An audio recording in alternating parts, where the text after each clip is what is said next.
नमस्कार दोस्तों, आज हम बात करते हैं दुनिया के सबसे बड़े दूसरे धर्म इस्लाम की। पूरी दुनिया आज इस्लामिक आतंकवाद से त्रस्त है, लेकिन हर मुस्लिम आतंकवादी नहीं है, यह भी हमें समझ लेना चाहिए। लेकिन एक बड़ा सवाल है कि मात्र 1470 वर्ष में 72 वर्ष में इस्लाम दुनिया का सबसे दूसरा बड़ा धर्म कैसे बन गया, इस्लाम का इतना विस्तार कैसे हो गया। तो आपको इस्लाम को समझने से पहले अंग्रेजी के दो शब्दों का अर्थ समझना पड़ेगा। एक शब्द है रियलिटी और दूसरा शब्द है प्योरिटी। रियलिटी का हिंदी अर्थ है हकीकत और प्योरिटी का हिंदी अर्थ है शुद्धता।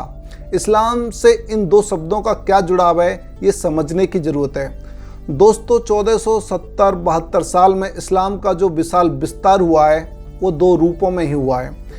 एक का नाम है कुरान, ईमान और इस्लाम, और दूसरे का मतलब है जो अल्लाह को नहीं मानता है वो काफिर है, उसके खिलाफ जिहाद करो और उसे मार दो। ये वहावी इस्लाम है। जबकि कुरान में जिहाद अल नफ्स का मतलब है खुद की बुराइयों के खिलाफ लड़ना।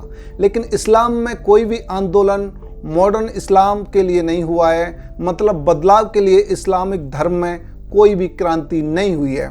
ये इसकी हकीकत है, जिसे अंग्रेजी में रियलिटी कहते हैं। भारत मुगल काल से ही जिहाद के जख्म झेलता आ रहा है।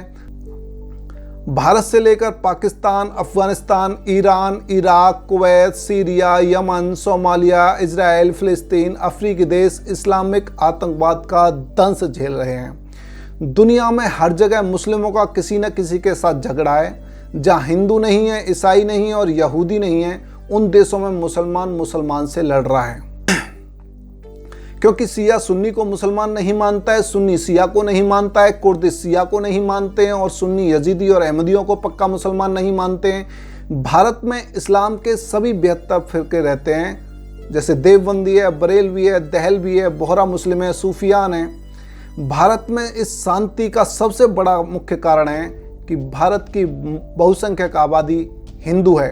फिलहाल फिलिस्तीन के आतंकी संगठन हमास और यहूदी देश इजराइल में युद्ध चल रहा है। बड़ी बात यह है कि जब आतंकवादी दूसरे धर्मों के लोगों का कत्ल करते हैं तो ईमान, इंसानियत और इस्लाम की बात करने वाले खुलेआम कहते हैं कि आतंकवाद का कोई धर्म नहीं होता है। लेकिन जब इन आतंकवादियों के खिलाफ कार्रवाई होती है तो इंसानियत, मानवता, अमन, अभिव्यक्ति की आज़ादी की दुहाई देने वाले मुल्ला मौलवी आतंकवादियों के खिलाफ होने वाली कार्रवाई को इस्लाम के खिलाफ बताने लगते हैं। ये इस्लाम की प्योरिटी है।